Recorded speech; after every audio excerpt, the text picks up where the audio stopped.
Já percebeu como, quando alguém te acusa, a primeira reação é se explicar? Parece lógico, mas é justamente aí que você cai na armadilha. A defesa imediata nunca limpa sua imagem, só entrega o controle para o outro. E o mais polêmico é que Maquiavel já sabia disso há séculos. Quem corre para se justificar sempre perde. O contra-intuitivo é o que choca. A chave não está em responder, mas em não responder. Sim, quanto menos você fala, mais forte você parece. É como se o silêncio criasse um campo de força invisível, capaz de inverter a narrativa em segundos. E a recompensa é rápida. Você deixa de ser alvo e passa a ser enigma. Agora, imagine ter esse poder em reuniões de trabalho, discussões pessoais ou até nos comentários venenosos online. Enquanto todos se desgastam tentando provar algo, você cresce em mistério e respeito. É quase injusto de tão eficaz. E a frase-chave é esta: a minha quietude é a minha resposta. Simples, direta e esmagadora. O truque maquiavélico não é refutar, é inverter. Não é justificar, é dominar. O resto, inevitavelmente, começa a girar ao seu favor. É curioso como, diante de uma acusação, a reação mais comum das pessoas é correr para se justificar. Parece automático, quase instintivo, como se o silêncio fosse um crime e a pressa em explicar fosse a salvação. Mas na prática, essa corrida só entrega o poder de bandeja para o outro. É como se a pessoa dissesse: sim, você tem o direito de me julgar e eu preciso provar que sou inocente. Só que nesse jogo, quem dita as regras é sempre o acusador.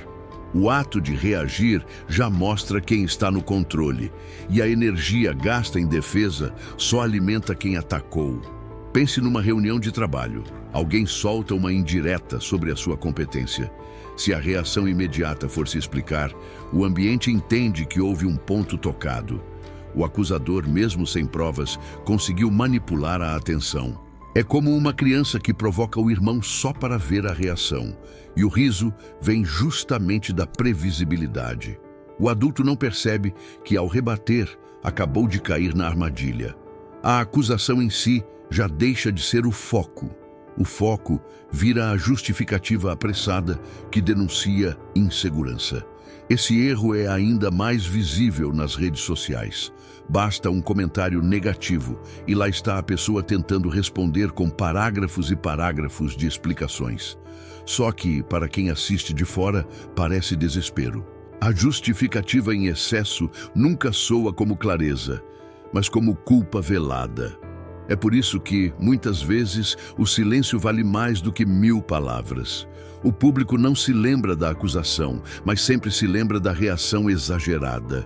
E nesse jogo, a imagem é mais poderosa que os fatos.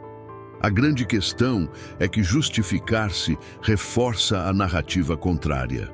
Imagine um advogado que, em vez de atacar as falhas do outro lado, gasta todo o tempo dizendo: eu não sou culpado. Ele até pode estar certo, mas soa fraco, defensivo. E num mundo onde a percepção vale tanto quanto a verdade, essa postura é o bastante para perder respeito. A cena se repete em diferentes cenários. Do trabalho à vida amorosa, quem se justifica demais sempre perde espaço. E se observarmos com calma, veremos que o erro comum não está apenas em responder, mas em se deixar conduzir. Quando você entra nesse jogo, já perdeu. É como entrar num tabuleiro onde o adversário já conhece as peças, já sabe seus movimentos e já planejou a armadilha. Ao reagir, você só confirma o script que ele escreveu. A pressa em se defender nada mais é do que aceitar as regras de quem te atacou. E essa aceitação rouba sua força antes mesmo da batalha começar. Agora, repare como isso se aplica também na vida pessoal. Em uma discussão de casal, por exemplo, quantas vezes a briga cresce justamente porque um tenta explicar demais? O excesso de palavras não resolve, só coloca lenha na fogueira. O outro lado nem está ouvindo, só está colecionando munição para o próximo ataque. É um ciclo sem fim, no qual a tentativa de convencer se transforma em um poço sem fundo, onde ambos se afogam em justificativas inúteis. Por isso, o primeiro aprendizado é simples. Quem se justifica demais, se diminui. Não importa se está certo ou errado, a imagem transmitida é de fragilidade.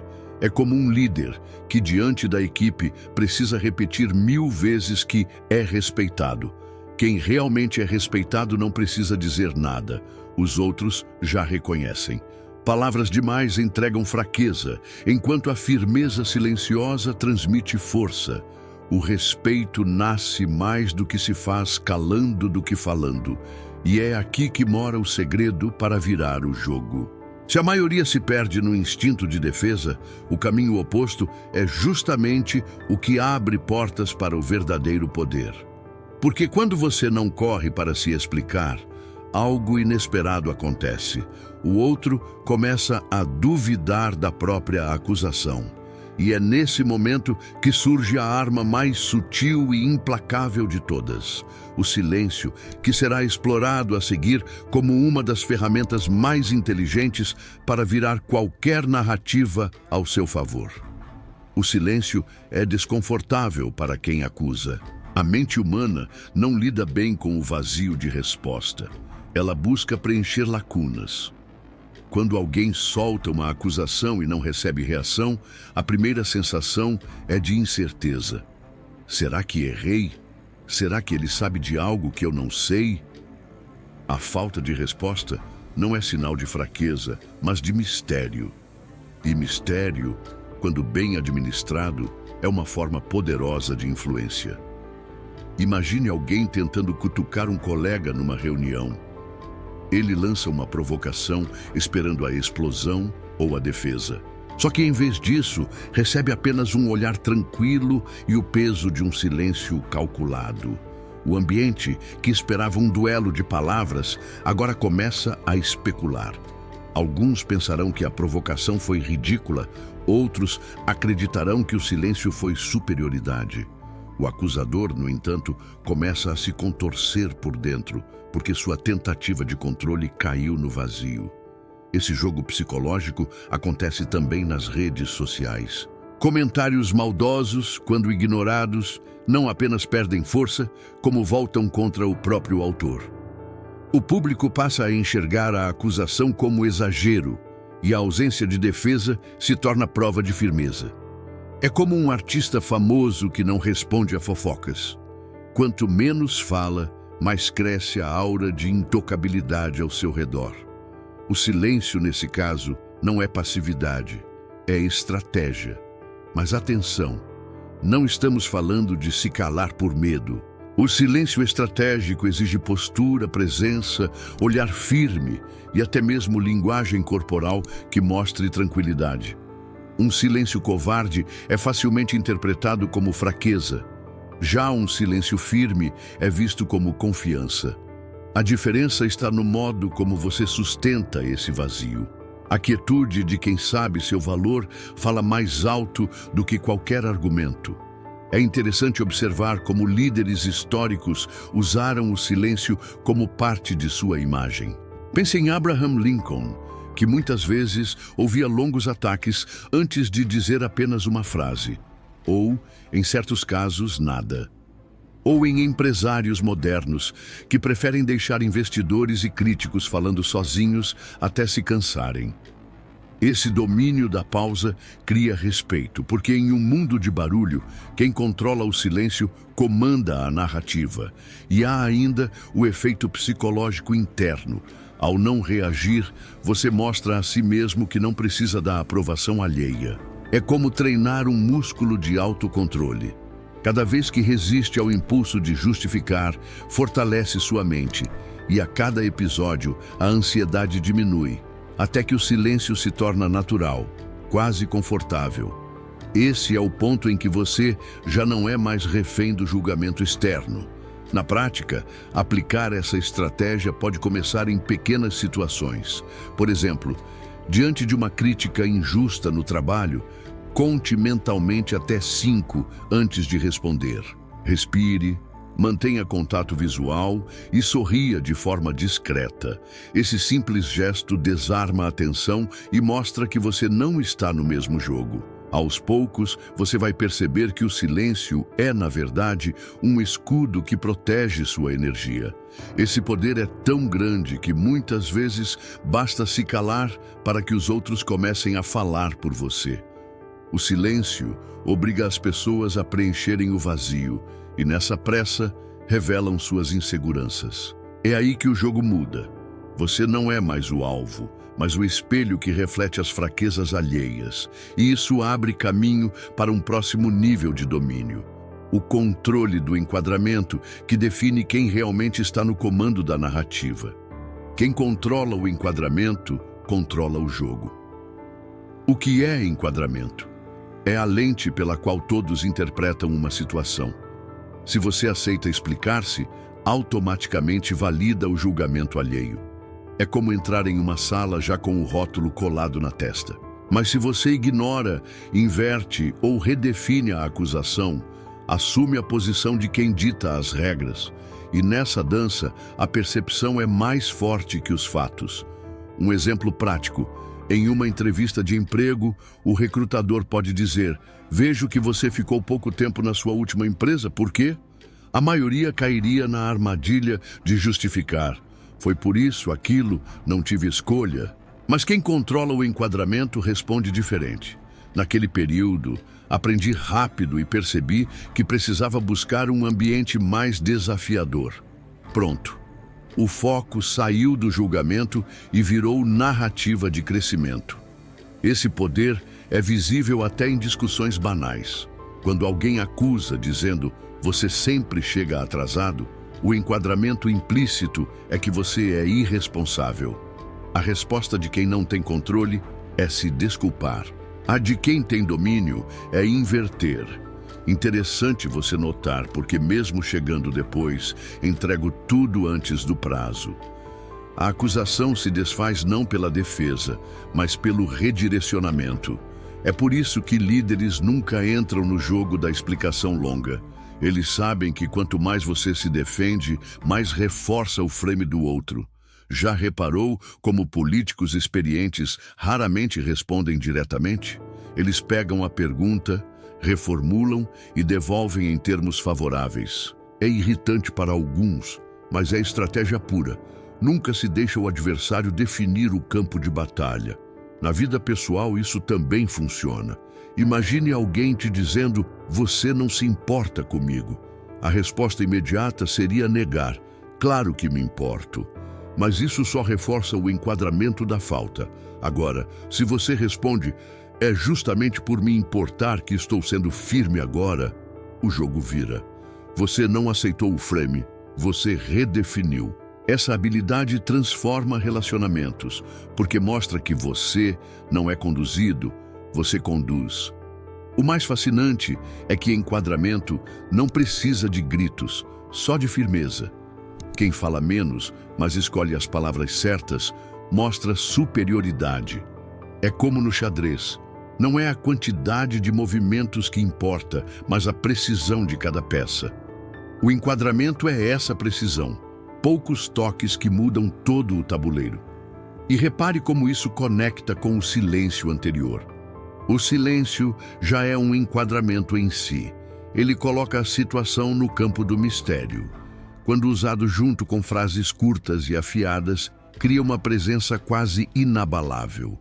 Quem domina esses dois elementos se torna praticamente inalcançável no jogo psicológico. O próximo passo é aprender a usar ferramentas específicas que consolidam esse domínio. Não apenas o enquadramento geral, mas armas de precisão que podem ser aplicadas em qualquer ambiente, seja numa sala de reunião, numa conversa íntima ou até mesmo em ataques online. A primeira ferramenta é o silêncio calculado. Já falamos dele, mas aqui ele entra como técnica consciente. Não é ausência de resposta por falta de coragem, mas escolha estratégica. O silêncio deixa o outro exposto, porque obriga a revelar mais do que gostaria. É como se você entregasse uma corda, e observasse a pessoa se enforcar com suas próprias palavras. A segunda ferramenta é a deflexão.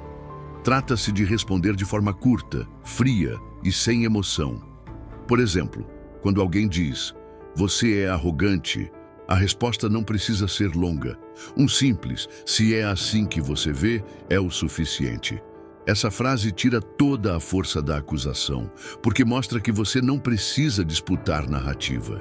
Você devolve o peso da opinião ao acusador, sem carregar nada para si. A terceira ferramenta são os cortes de precisão. São frases afiadas que, em vez de se defender, transmitem status. Imagine alguém acusando, "Você se acha demais". A resposta poderia ser, "Confiança perturba os inseguros". Essa pequena frase não apenas desfaz a acusação, mas ainda inverte o jogo. Agora quem se sente atingido é o acusador. Essas respostas são como espadas curtas, rápidas, diretas e impossíveis de rebater sem parecer ainda mais fraco. Essas ferramentas funcionam porque quebram o padrão. O mundo espera que você se defenda. Quando não faz isso, cria estranhamento. O acusador perde o controle. O público se intriga e você mantém sua energia intacta. É como assistir a um lutador que não gasta força tentando bloquear cada golpe, mas que se move com inteligência, deixando o adversário se cansar sozinho. Na prática, aplicar essas ferramentas exige treino. Você pode começar anotando frases curtas para diferentes contextos e testando em conversas menores. Por exemplo, em debates de grupo de amigos, quando surgir uma provocação, use uma deflexão em vez de explicação. Aos poucos, esse estilo se torna natural e sua postura começa a ser vista como firmeza inabalável. E aqui há um detalhe. Usar essas ferramentas não é ser agressivo, é ser inteligente. É a diferença entre reagir e agir. Quem reage gasta energia. Quem age dita o ritmo. E o ritmo, em qualquer interação humana, é o que separa líderes de seguidores. Esses três instrumentos são armas invisíveis, mas devastadoras. E quando usados em conjunto com o silêncio e o enquadramento, criam um arsenal psicológico quase imbatível. No entanto, ainda há um trunfo maquiavélico, a habilidade de transformar a acusação em reflexo da própria insegurança do outro. Essa é a virada que muda completamente o jogo. A virada maquiavélica acontece quando você não apenas ignora ou deflete uma acusação, mas a transforma em espelho da fraqueza de quem a lançou. É o momento em que o acusador passa de atacante a refém das próprias inseguranças. Não é sobre refutar, é sobre devolver. É como usar a força do inimigo contra ele, estilo jiu-jitsu psicológico. Imagine alguém dizendo, "Você está muito diferente, parece que se acha melhor do que os outros". A resposta maquiavélica seria, "Curioso como o seu incômodo fala mais sobre você do que sobre mim". Pronto, não houve defesa, houve exposição. Agora, a plateia começa a olhar para o acusador, não para você. Esse tipo de resposta desequilibra porque tira o foco do conteúdo da acusação e coloca luz na intenção oculta. E a verdade é que muitas acusações nascem de inveja, insegurança ou ressentimento. Ao devolver, você faz com que essas motivações fiquem visíveis para todos. É como acender uma lanterna no escuro. O que era oculto se revela de forma constrangedora. A virada maquiavélica também pode ser sutil. Não precisa ser sempre direta. Às vezes, basta uma pergunta. O que te faz pensar tanto nisso? Essa simples frase joga a responsabilidade da explicação para o outro. Agora, quem precisa se justificar não é você, é ele. O acusador passa de dono da narrativa a réu em segundos. Esse jogo exige calma e sangue frio. É preciso treinar a mente para não cair no instinto de defesa. Mas, uma vez dominado, transforma completamente sua presença. Em qualquer ambiente, você deixa de ser alvo fácil e se torna enigma. E enigmas geram respeito, porque ninguém sabe como lidar com eles. Na prática, você pode aplicar isso no trabalho, em relacionamentos ou até em ataques online. A chave é nunca deixar a acusação entrar em você.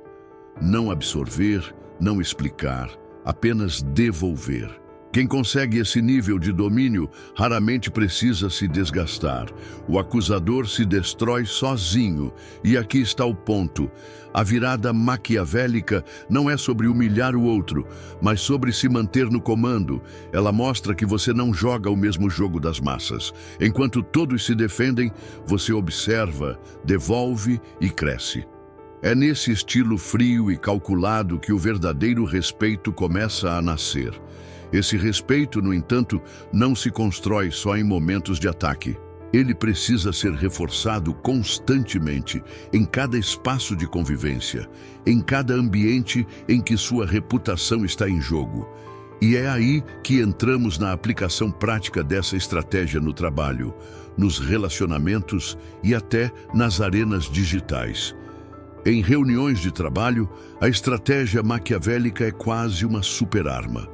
Quando alguém tenta te expor, o instinto dos demais é observar sua reação. Se você se defende, perde. Mas se você usa silêncio, deflexão ou a virada, algo mágico acontece, a atenção muda de lugar. Agora, os olhares se voltam contra quem acusou. Você não se desgastou, pelo contrário, ganhou presença. Nos relacionamentos, a lógica é a mesma. Quantas discussões seriam evitadas se, em vez de justificar cada detalhe, a pessoa apenas respondesse com calma? Entendo que você pense assim, já é suficiente para encerrar o jogo. Isso não significa frieza, mas maturidade. Significa não dar palco para acusações emocionais que só querem arrancar reação. E o mesmo vale para as redes sociais. Ataques online crescem quando recebem resposta. Quanto mais você tenta se justificar, mais combustível oferece. Mas quando ignora ou usa deflexões curtas, os comentários perdem força. O público percebe a diferença entre desespero e confiança. Um influenciador que não reage a cada provocação constrói uma aura de grandeza, porque mostra que não está no mesmo nível de quem critica. Essa postura não busca validação. Esse é o ponto central. Quando você responde tentando agradar, provar ou convencer, está dizendo que precisa do outro para confirmar quem você é. Já quando mantém sua calma, o recado é claro. Eu sei quem sou, não preciso da sua aprovação. Essa energia é magnética, ela atrai mais respeito do que qualquer explicação. No ambiente corporativo, líderes que aplicam isso se destacam. Eles não correm atrás de justificar cada decisão. Pelo contrário, mantêm firmeza e direcionam a conversa. Um chefe que rebate cada crítica com nervosismo perde a autoridade. Já aquele que escuta, silencia e fala apenas no momento certo, ganha confiança da equipe. É a diferença entre ser visto como chefe ou como líder. Nos relacionamentos pessoais, a mágica acontece de forma semelhante. Quando você não se defende desesperadamente, o outro começa a repensar a própria postura. Às vezes, a maior prova de amor não é justificar, mas permanecer firme e tranquilo. Essa atitude mostra segurança, e segurança é um dos elementos mais atraentes em qualquer conexão humana. No mundo digital, esse princípio pode ser testado facilmente. Se alguém comenta algo negativo em um post seu, em vez de se justificar, apenas curta o comentário ou responda com humor leve.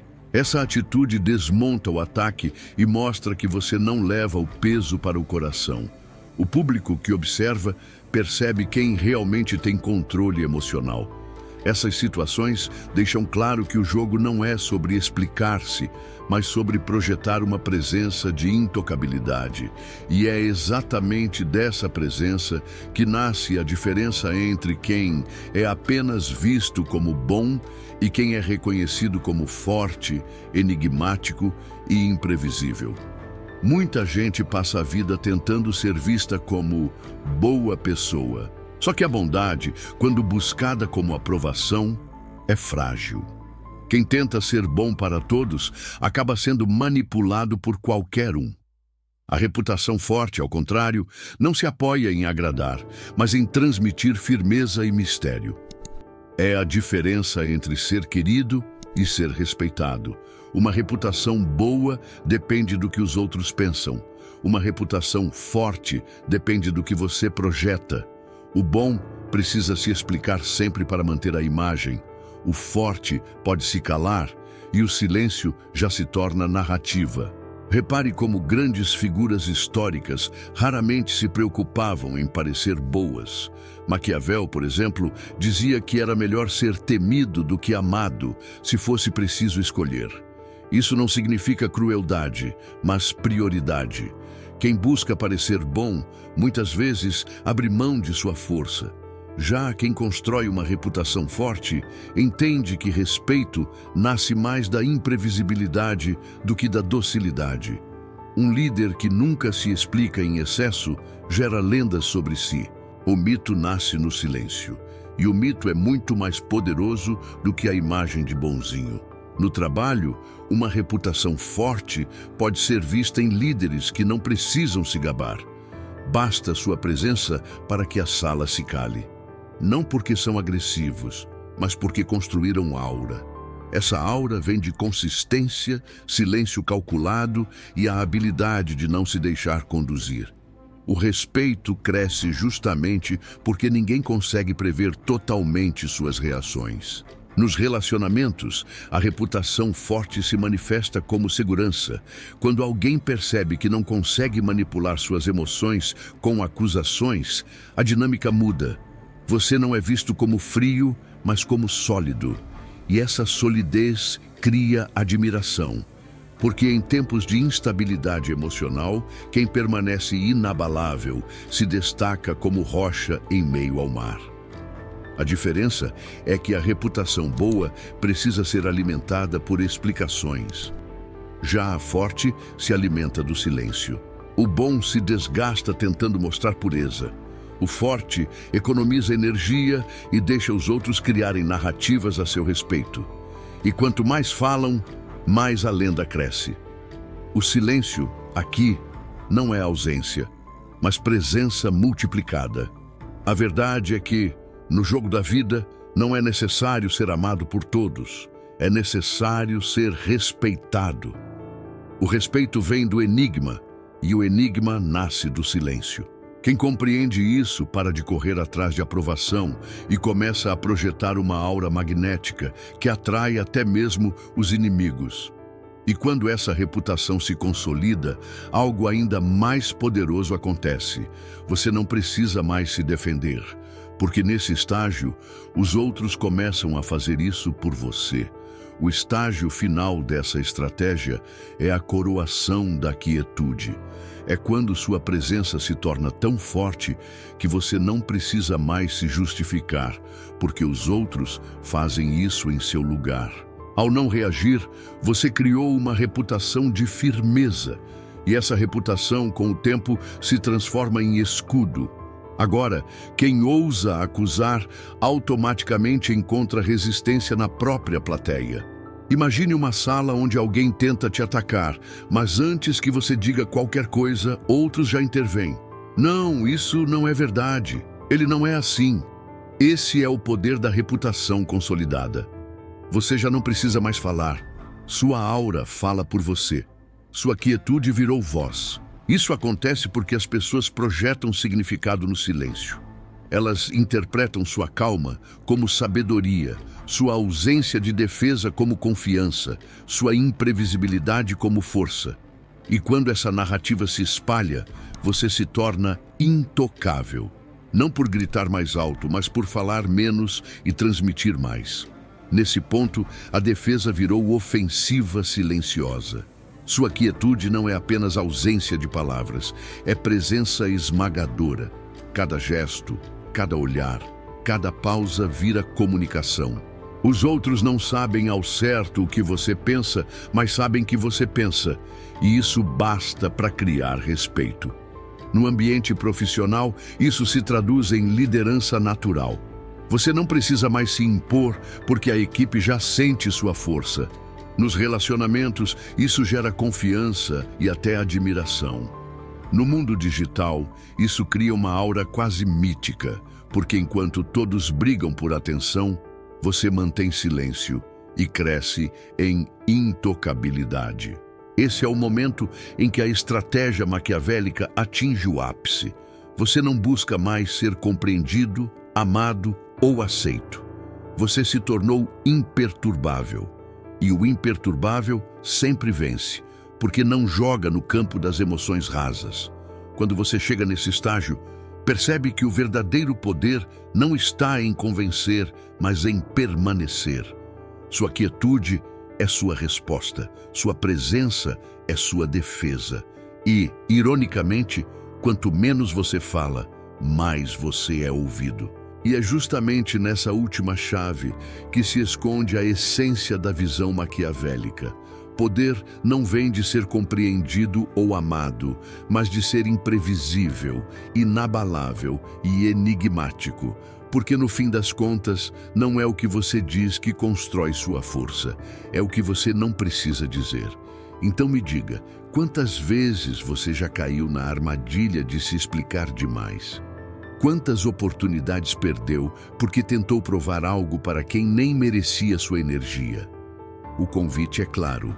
Aplique essa estratégia. Teste em uma reunião, em uma conversa difícil, ou até nos comentários de alguém que tentou te cutucar. Você vai se surpreender com o resultado.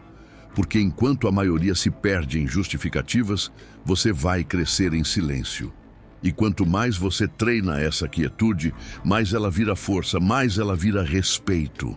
O segredo não está em ser amado, mas em ser inabalável. Agora eu te provoco. Vai continuar gastando energia, tentando convencer todo mundo?